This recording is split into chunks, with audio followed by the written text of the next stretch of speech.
TTD ఉద్యోగి పాలక మండలి సభ్యుడి మధ్య వివాదం దురదృష్టకరమని టీటీడీ పాలక మండలి సభ్యుడు భానుప్రకాష్ రెడ్డి అన్నారు.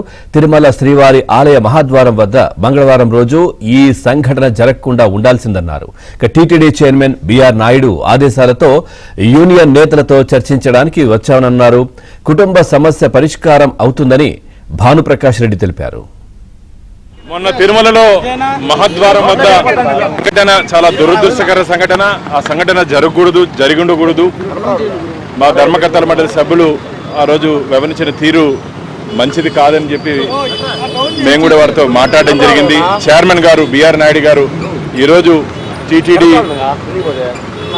సంఘ నాయకులతో ఒకసారి రమ్మన్నారు. ఇద్దరితో మాట్లాడి ఇది కుటుంబ సమస్య, ఎందుకంటే ధర్మకర్తల మండలి ఉద్యోగస్తులు అందరం కలిసి ఒక కుటుంబంలో ఒక సమస్య వచ్చింది. దాన్ని మేము కలిసి కూర్చొని పరిష్కరించుకుంటాం.